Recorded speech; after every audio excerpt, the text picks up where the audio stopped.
はい。皆様、こんばんは。何ヶ月ぶりかの復活です。復活したのはいいんですけど、相変わらずね、吹っ切れたわけではないんですよね。だからね、このゲームで、ちょっと癒しを求めようと思います。ザ・フォレスト3。なんかね、PV 見る限りでは、インディーズゲームなのかなで、なんか、キツネがなんかこういう広大な自然を旅するゲームなんだけどね。ちなみに決定が×なんで、海外ですね、もう完璧に。これでいいね。最初から字幕とか入ってなかったらおかしいけど、まあ。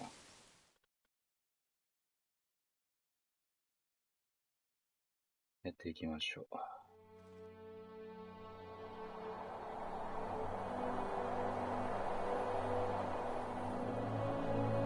Hi, my name is David Whaley, and I'm the creator of The First Tree.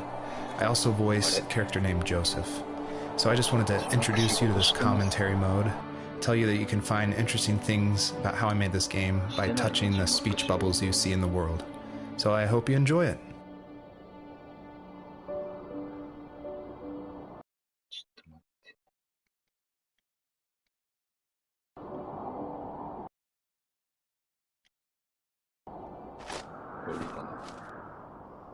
Are you awake? I thought I heard you get up. Yeah, I'm awake. Sorry, I just can't sleep. Are you thinking about him? Yeah, a bit. Usually get back to sleep, my love. I'm fine. No, it's okay. What else is on your mind? I don't know. It seems weird, but I had one of the most vivid dreams of my life. I saw a fox on a snowy mountain, just looking confused and worried. Those eyes. I can't get those eyes out of my head. She was running in the windy snow, looking for something. Do you think it has to do with you and what's been going on? I don't know. It was just a dream, Rachel. They're not meant to make sense. A lot's happened the past couple days, that's all. Well, if you're not going to sleep anyway, you should tell me. I want to hear. All right.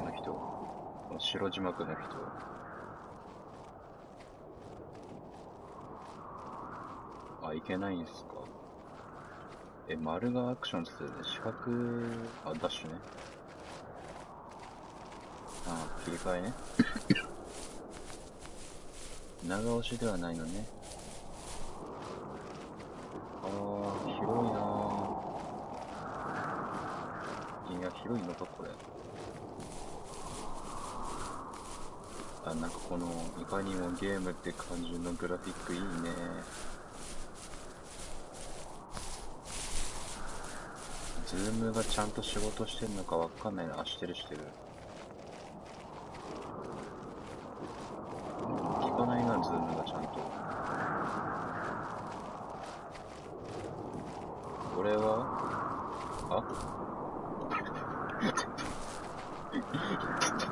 ちょっと待って。二段ジャンプできんのこのキツネ。このキツネ様二段ジャンプできんのすんごい。何この光。ちょっとびっくりなんだけど、キツネ様が二段ジャンプできるって何これ。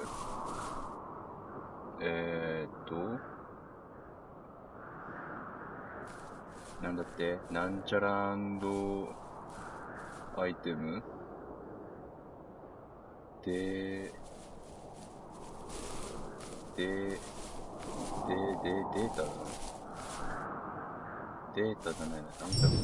なんこれ。I'll try not to spoil too much since a lot of this game ties into the very last act, which is the epilogue, I call it.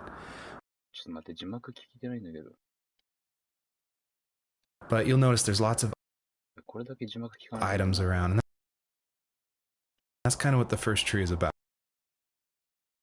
Is like exploring this land and trying to figure out why they're there, what they were used for, and it's kind of explained that this is a dream for Joseph, but it's something different, and it's not supposed to be like your average dream. It's supposed to be something a little deeper. So pay attention to all the items that are around and try to figure out how they tie into the story. 淡々と男性が英語喋られても俺わかんないんですって。字幕がついてるならね、このなんとなくこう単語単語一個ずつこう読み解いて理解してこうわかるんですけど、もうこう音声だけ流れても困るんだよな、きっと。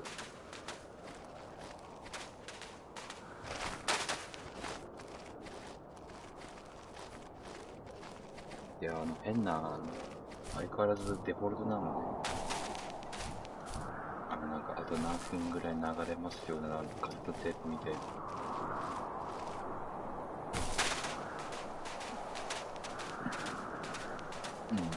まあいいや。空が綺麗ですね。多分朝焼けの空ってやつ、これ。日の向き的に朝日が昇ったばっかって感じ。またなんかわからんやつや。あ、お仲間、子供、これL1 で離れて R1 で近づくな。とするとアクション。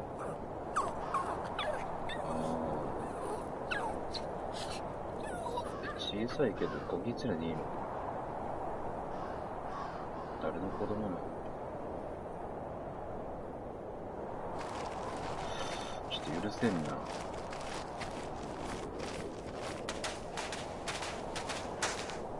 キツネが死んでるな。誰がやった？自然の脅威ってやつか。雪山でそう襲われるってなんかあるのかな。雪山でなんかいるんだよね、多分。思い出しまん、これ。めっちゃ輝いてんだけど、地面のとこ。ここでタイトル回収ね。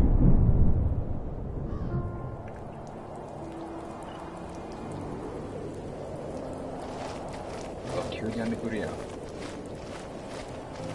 なんかあるね。なんかの輝きは。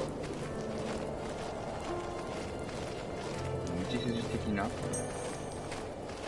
一応拾っていくアイテムなんだ。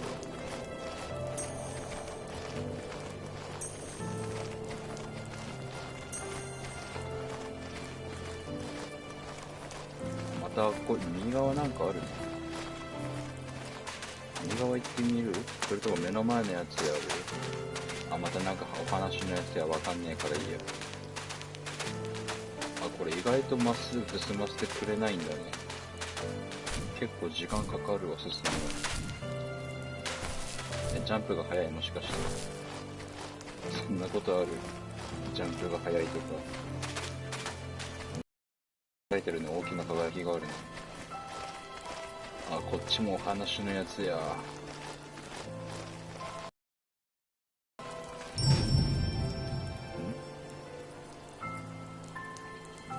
マイストーリーボックス。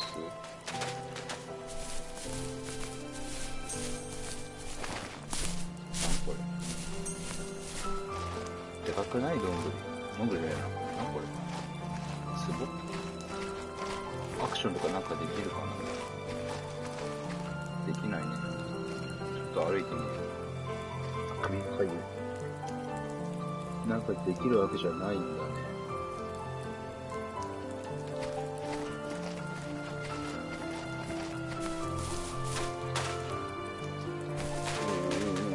早い。超早い。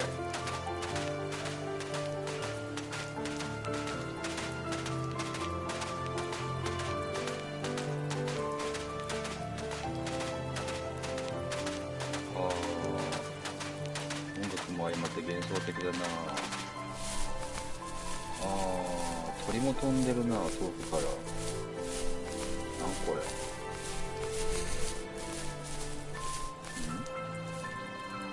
飛るんだ。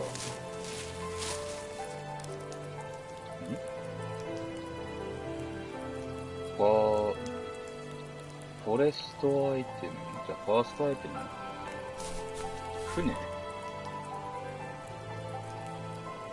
火の、おもちゃだね。おもちゃの船だね。なんか飛んでる？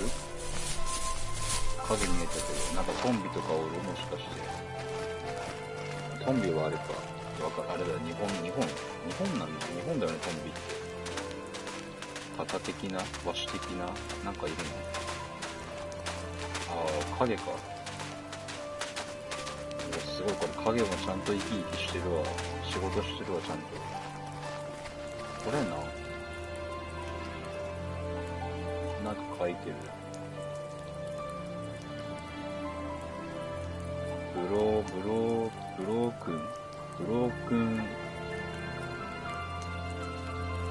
バースじゃないの。向こう。これ全部英語だから分かりづらい。ボールだ。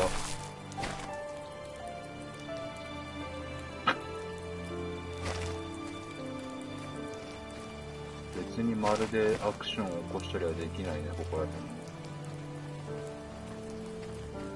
矢印の方なんかあるの？でもあれ、矢印の方って俺が行った場所だよね、確か。なんかこう、マイストーリーボックスみたいな感じの。登りづら。頑張れ。頑張れんだ、おきつねさん。ここだよね、戻ってくるのは。ここで丸ってこと？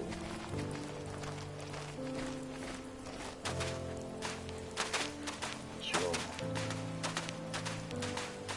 な。なんかやるってこ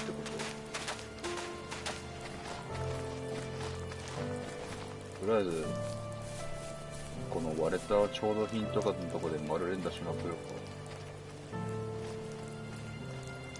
壺とか何やらの場所で。ないね、特に。ナイス。何なんだろうね。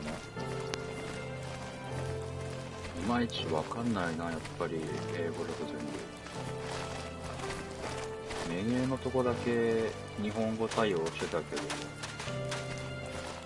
設定もそんな細かくいじれたわけじゃないしな。とりあえずあっこのとこ行ってみるか。つかずっと雨降ってるね。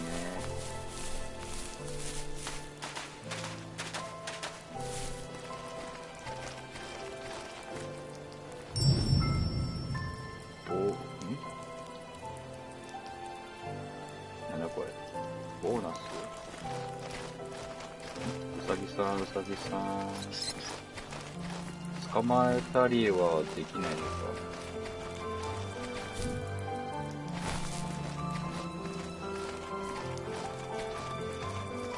追い回してみよう。早いな。えらい早いな。大人より早くない。早いよ。かなり早いよ。もうあいつ坂をもろともせずに。もうなんてやつだ。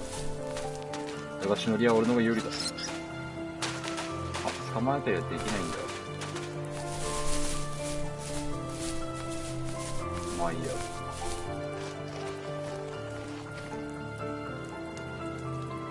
じゃあ歩いて寄ってみよう。どうですか？ダメだ。やっぱ狩られる側だからダメなんだろうね、こっちがゆっくり行っても。2段ジャンプできるタイミングがあるのよ、ちゃんと。なんかすごいな。遠くから遠くにしてみよう。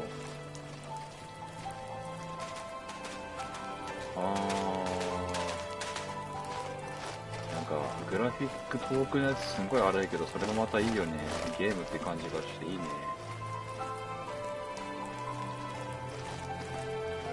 無無駄にリアルなゲームであんなのってはちょっとげんなりするけど、こういうゲームって感じのグラフィックのやつに、ちょっと荒いグラフィック、遠い荒いグラフィックのやつがあっても俺は気にしないな。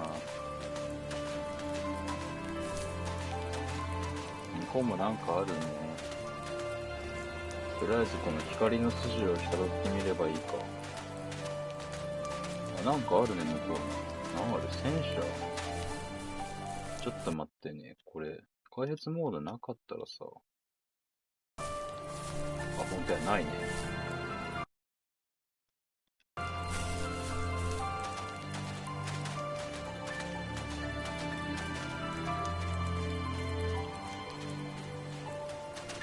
これ別にね、ボタンのあれが最初のとこしか教えてもらえなかったんだよな。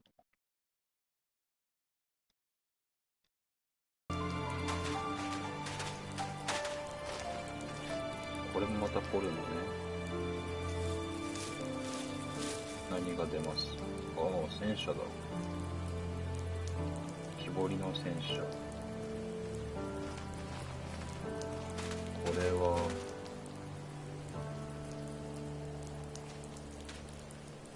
アラスカだよね。俺の読み方間違ってなかっ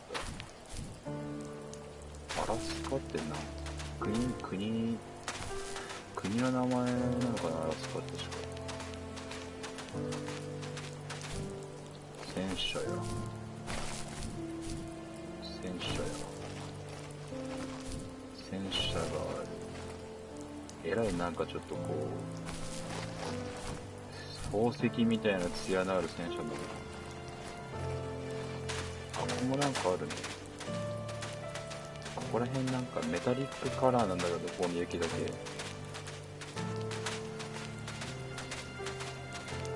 すごいメタリックカラーなんだけど。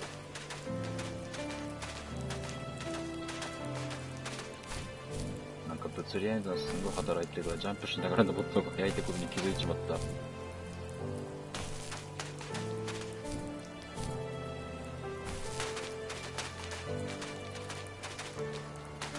ここもジャンプだろう。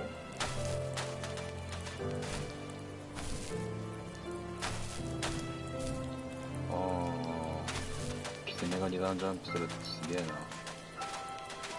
な。なんかあるね。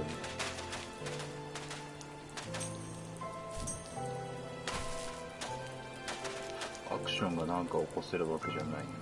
飛べる？飛んだー。ふわっと着地しやがった。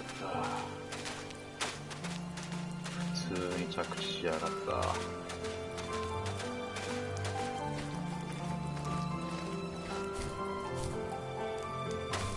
何これ、なんか何の説明もないっていうのがな、またなんかな、いいのか悪いのかわかんないな、このゲーム。向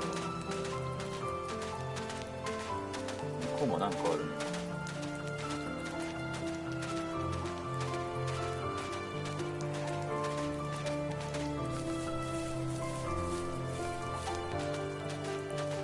これどんなゲームかな、実際。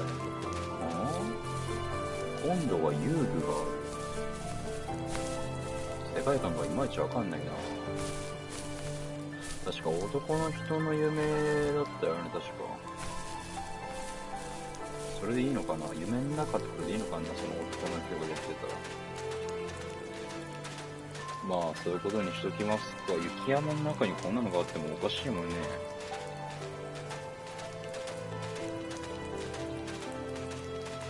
拾えるなら拾っとこう。拾っとった方がいいよね。なんかおない？あそこなんかおらん？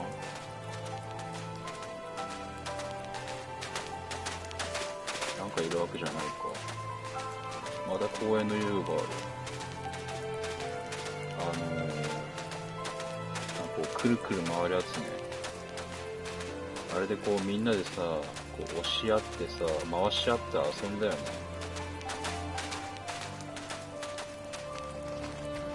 すげえわ。あ、これはあれだ。グワングワンするやつだ。これも乗ってたな。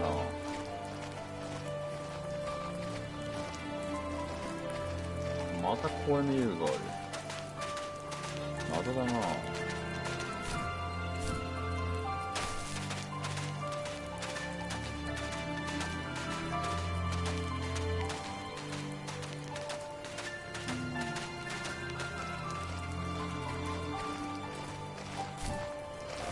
入れるんかい。入れるんかい。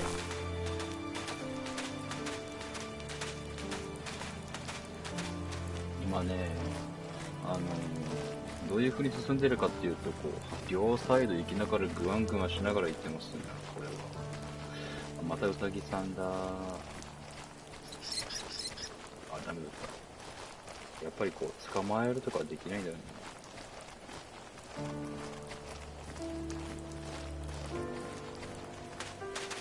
あ、読んでる向こうにもない。キラキラしたやつ。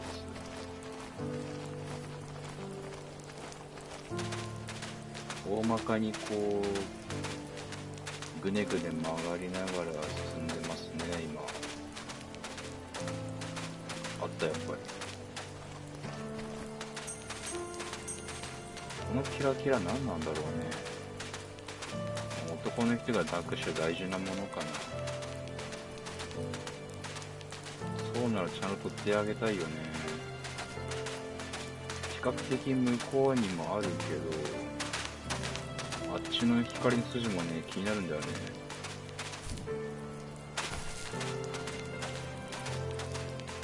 遠くから見えない、ジャンプして。ちょっと見えんな。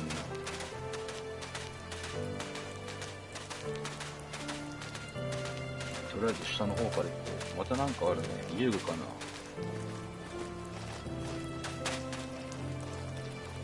トタン板。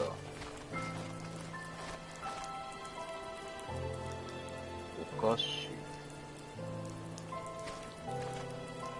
お菓子だね。チップスだね。海外のよくある何味かわかんないチップスだね。なんこれ。ビギナー？わかんないな。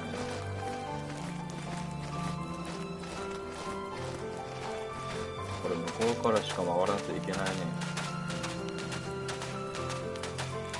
回りますか、めんどくさいけど。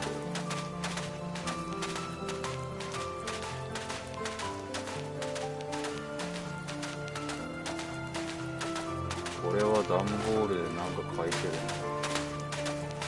な。入れたりはしないか。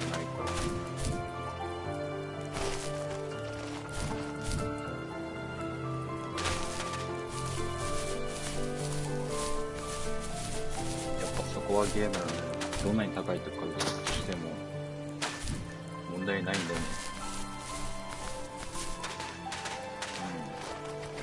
キラキラと、キラキラじゃないな、確かなんか、これを起こすやつだ。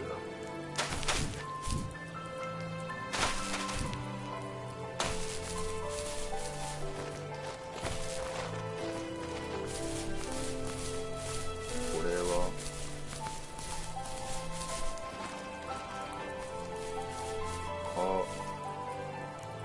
わかんねえ。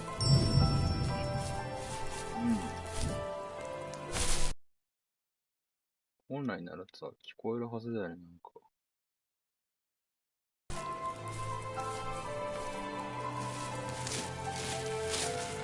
今度は、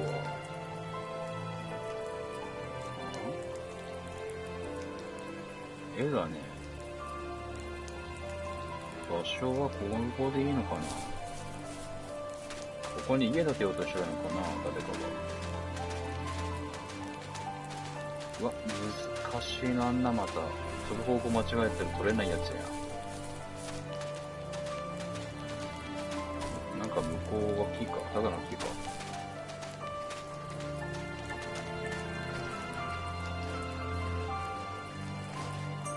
こう、こう。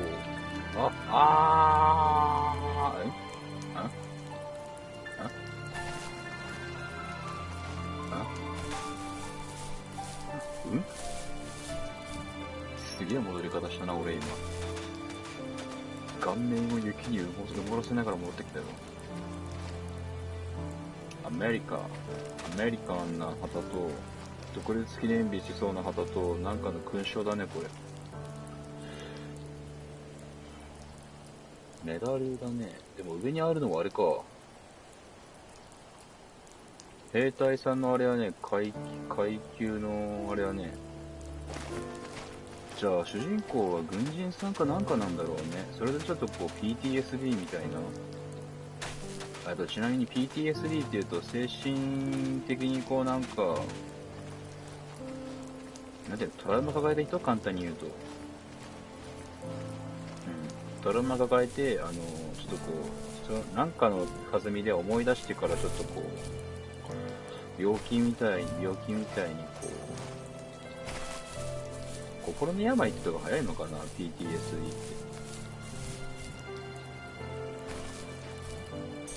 ふっ、届いた。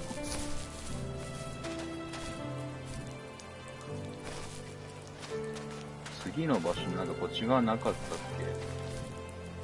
あったわ。じゃあ、その、夢っていうかその男性、最初の字幕の、白字幕の男性は、軍人さんなのかな？で、またなんかありましたと。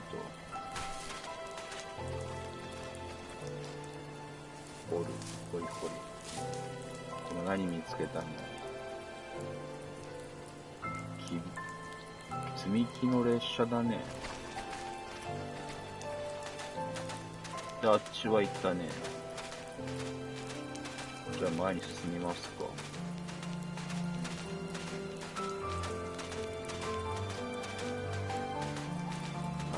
キラキラ光るの20個ぐらい貯めたな。登るんだよ。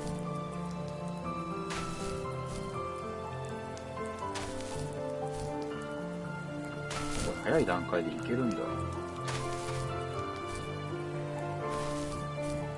早い段階で2段ジャンプできるっていう謎。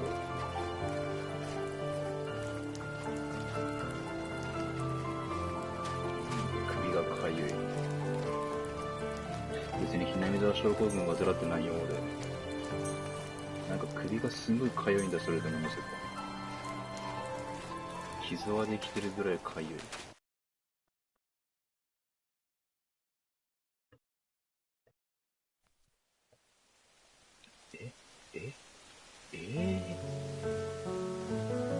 今度は何？ちょっと離れた視点からやりたい俺、こういうゲーム。周りの風景見ながらやりたい感じの男です。どうも、こういうゲームは離れた風景から見たい男です。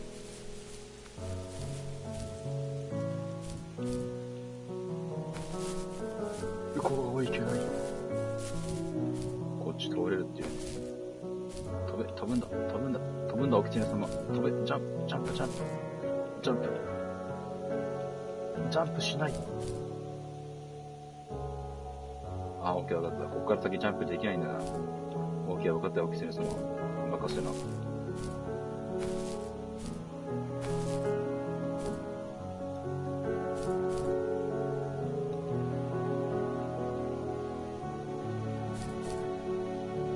あ、いけそう。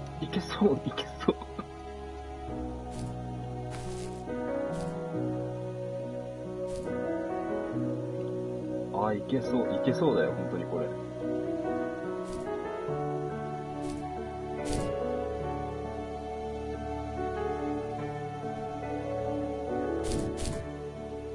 いけない。結局、あ、いけない。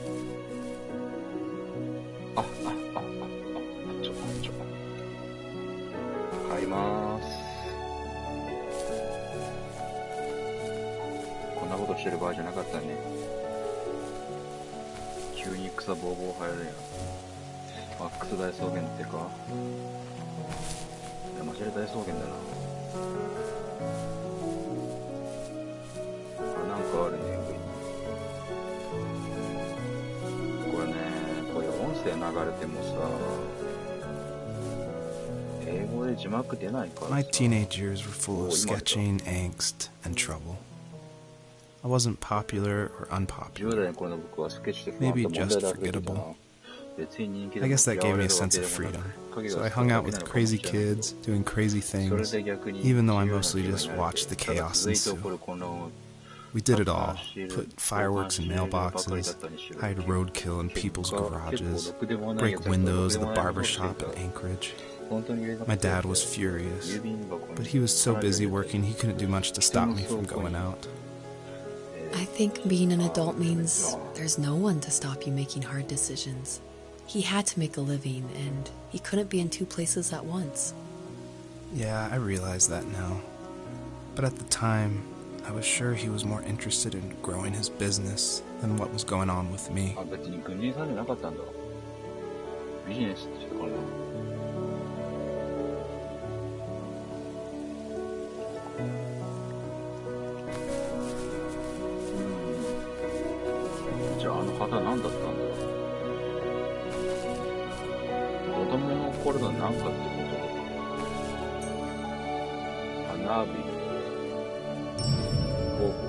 This is the level that I showed at PAX West, which was a crazy dream come true that this hobby project was being shown next to all these amazing indie games.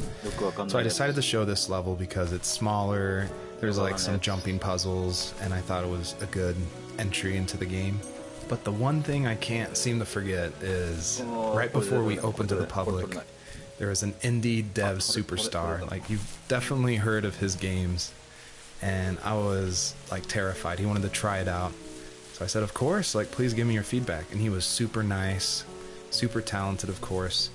But this embarrassing bug happened, which I'd never seen before in my life, where when he dug the item up, he jumped right after, and it created the dust cloud to permanently be on the rest of the level. It wouldn't turn off.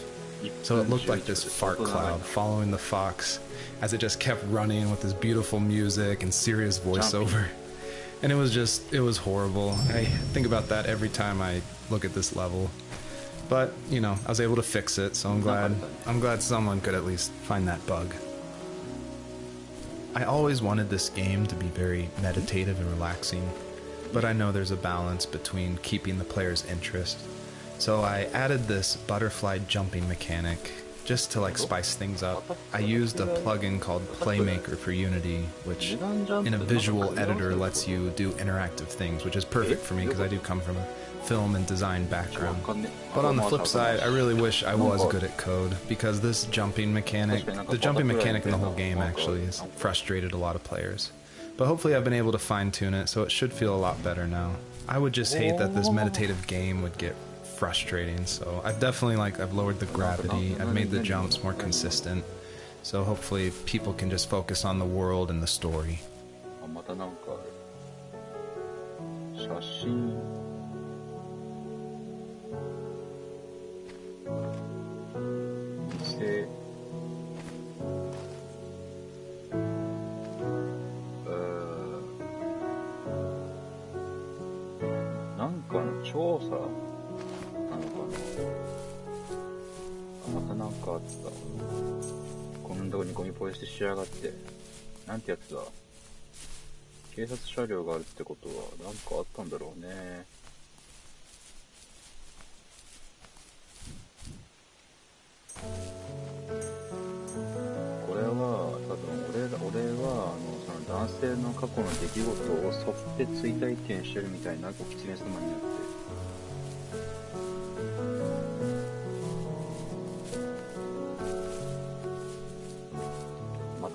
He was working another late night, and my friends were over, saying how bored they were and how they had come all the way out to my house for nothing. One of them mentioned how that old, ugly beyond belief truck was still in the garage, and how we should take it for a spin. I was only 15, so I kind of fought it for a while. The next thing I knew, we were careening around the mountain path, rocks spitting onto the sides of the cliff, while my dad's cringeworthy bluegrass blared out the speakers. I drove while my friends were in the back of that yellow and purple truck, throwing beer bottles and trash at anything remotely interesting. Felt like I was soaring in the air with borrowed wings. But all good things have endings. A cop outside of Eagle River pulled us over after he saw us in a bottle rocket in someone's yard. What followed was a long night of talking to disappointed adults and feeling smaller than ever.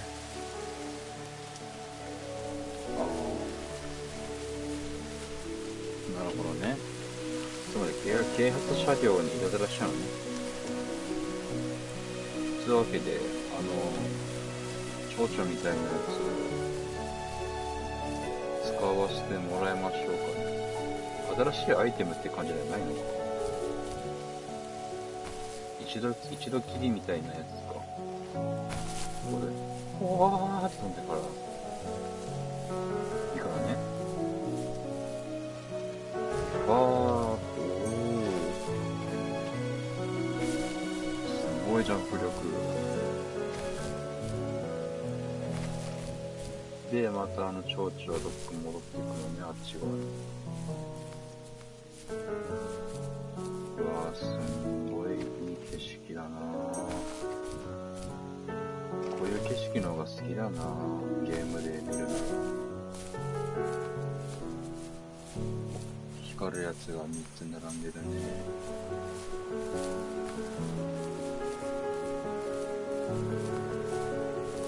あ、向こうにもある。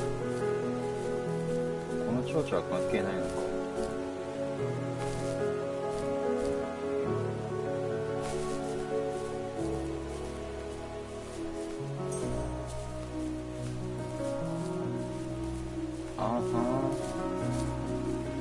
理解したぞ。あれをいかにうまく使って上に登るかだな。わかったわかった。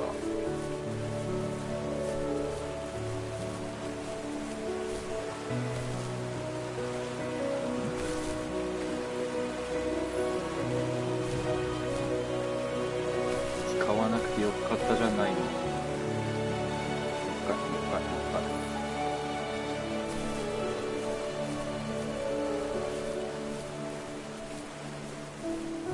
ここ登るために必要っぽいね。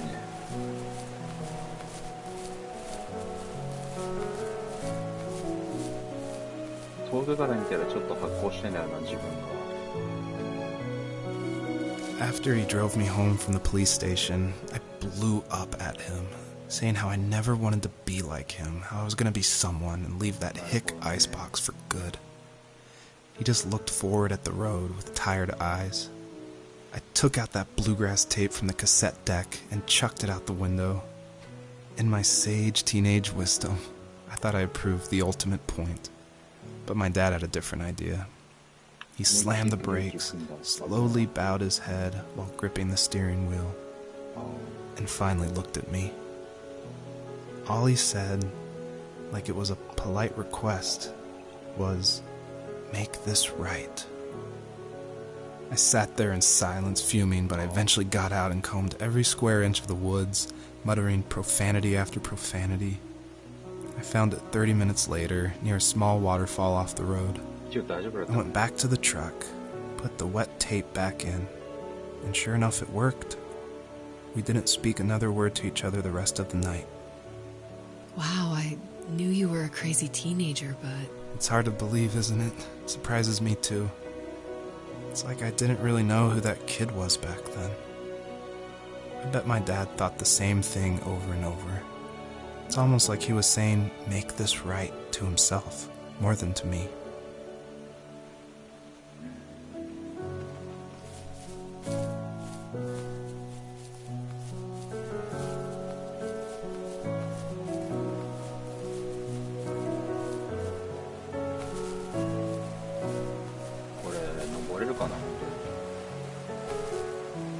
登れないですやん。登り方があるってことだよね。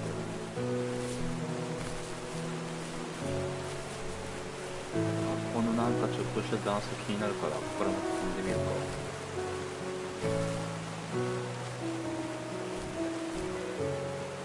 うわー、届かない。あ、これなんかあるもんね、本当に。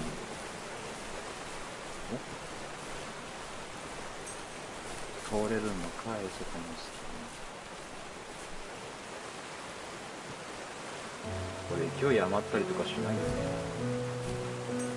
あ、しなかった。長女シャンのって長女シャンって。よーし。今回は届きそうな予感がします。あ、このちょっとここのなんか鳴ってるとこからピョンと飛んで、ほっほっ、あ、ダメですね。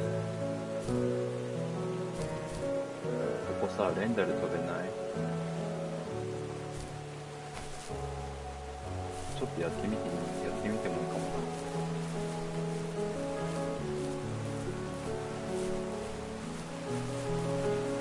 どれ取るんだ。ちょっとあっこだけやりたいな、ちゃんと。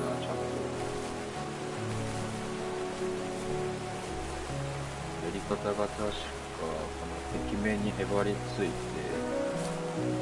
違っちゃいけないのか。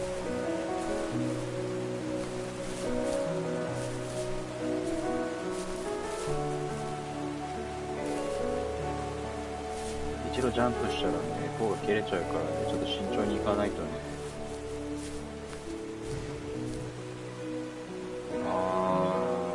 いけない感じやな、これでも。どうやったらいけんでしょうね。まあいいや。あ、この端のところの方はどうか先に。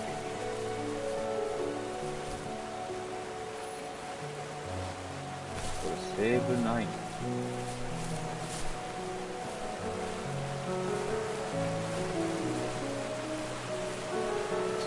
やらないね。なんかあっち行ったら終わりそうだな。終わりそうだね、やっぱり。あっちやの先に。これは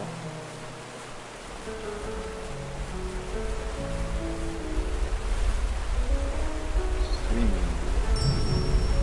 You may have noticed there's a little pond here, and believe it or not, I tried everything I could to get swimming working in this game, and I just could not do it, unfortunately. And so all the water in this game you can just stand in, which is, it still like bums me out, but the systems were not working, it was buggy, so I just had to throw it out, which, you know, I think it's okay. Like, I wish it was there, but again, the focus of this game is on the story.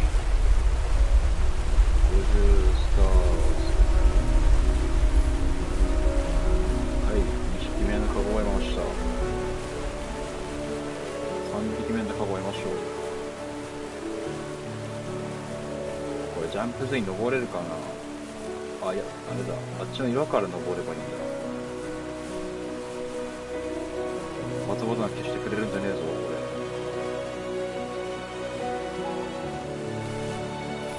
よしよし。3匹くっついてるのはすごいな、絵面が。ミスるんじゃねえぞ。念には念を込めてあっち側行きたいけど距離足りなかったんだよな。おー、いったー。先に枯れたおろ。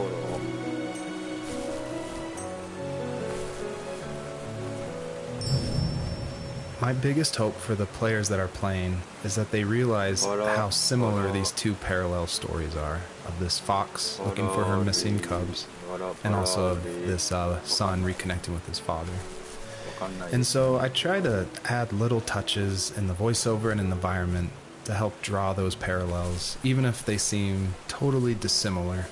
A big example is the truck, for instance, that Joseph grew up with. It's purple and yellow like the butterflies for this fox. So I tried to add as many touches like that throughout the story as possible. Possible がわかんないし、聞いたことあるけど。スイミングやってみるか。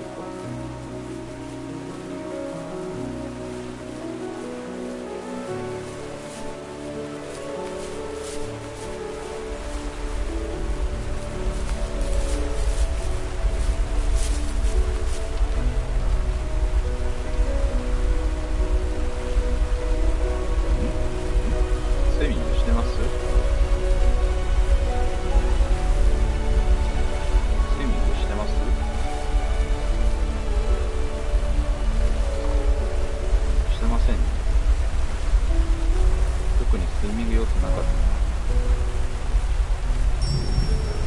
You may have noticed there's a little pond here, and believe it or not, I tried everything I could to get swimming working in this game, and I just could not do it, unfortunately.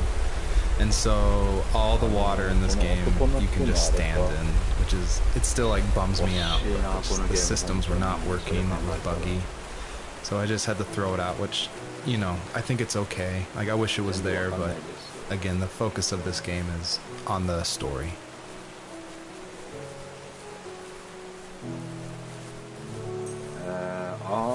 3匹くださいと、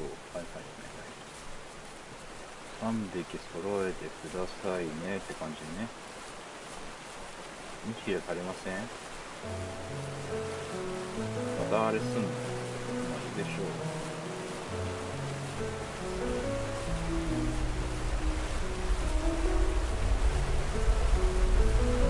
これ持ってるとジャンプしたくねえんだよな、あんまり。謎の抵抗を感じるんだよね、これ持ってるとジャンプしたくない。結局はこれジャンプすることになるから決めないといけないんですけど、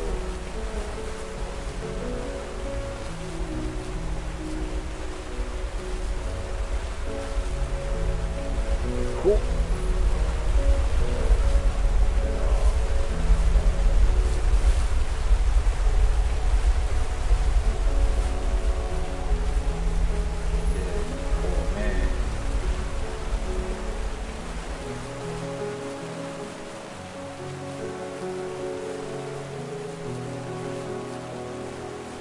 から取れたりしますね。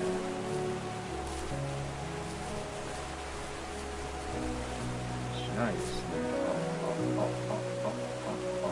けますね。いけないです。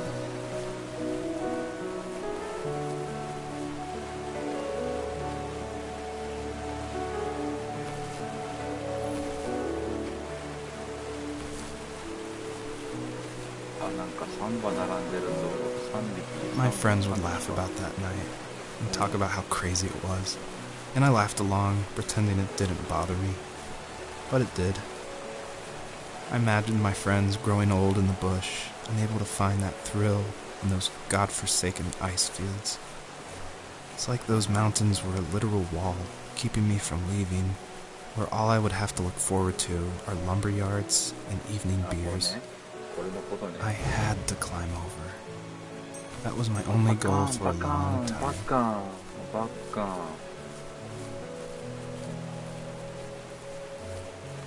取るためにちゃんとみんなからやりゃよかった。めんどくさいな方だけで下りますやん。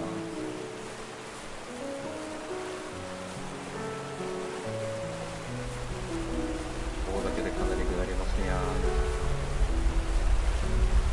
まずはこっち通ってあれ取らずにこっち先に行って。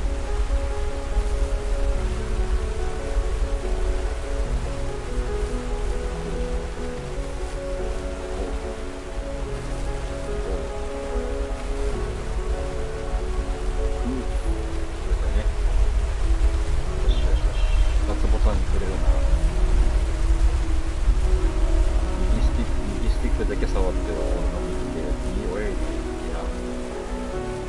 学校の3匹目の長女さんが来るか。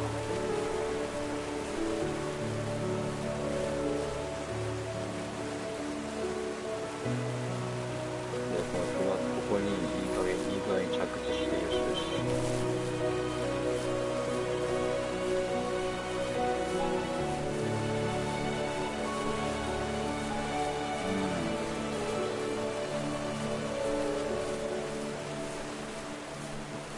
夏ってこと、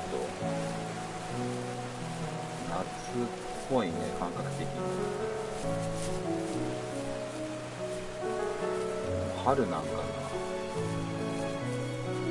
ポンポン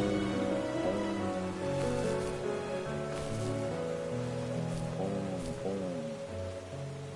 お、今度はなんかまた草が生え出した。なんもない場所。おーっと危ない。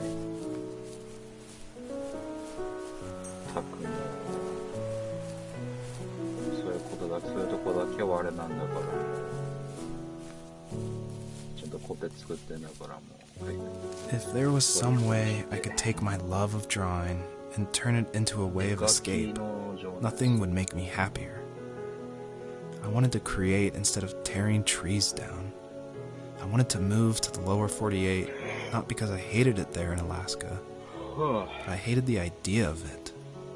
It's like all of that spite inside me had created this monster which followed me around my whole teenage years. I put so much energy into doing what others didn't expect of me. Why did I do that? There's one fact you're forgetting, though. If you didn't have that fire in you, we probably would have never met. You're absolutely right. Maybe the destination is all that matters in the end. Then why am I awake? Why am I seeing this fox go on her journey? And why can't I stop thinking about my dad? それは知らん。自分の胸に聞いてみな。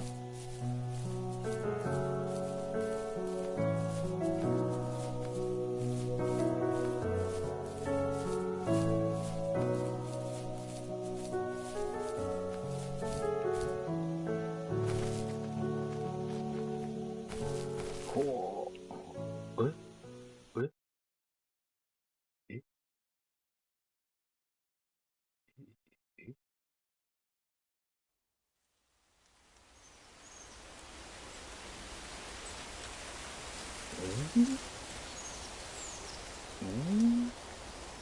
わからぬつい。わからぬつい。こう。あ、これが夏なんかな。草木めっちゃ生い茂ってるから。冬を越えてさっき春を渡ってたとこなんだな。じゃあ。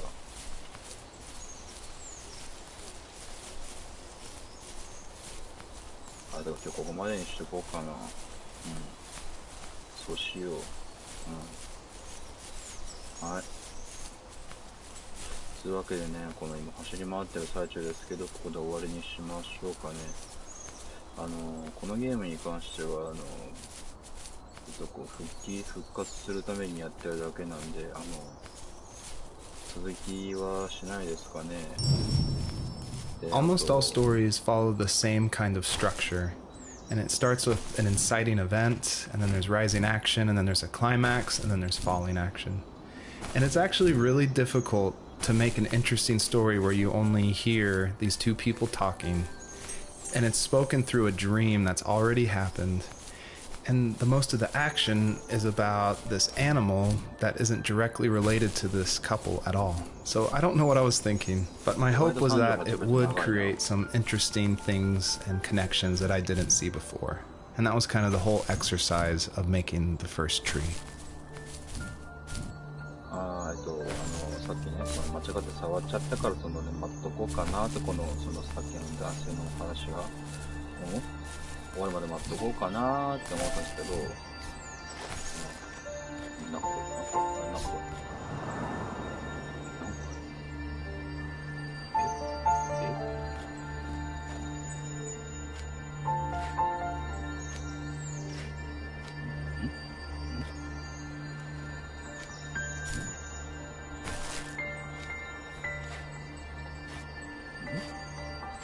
何この変なアクション。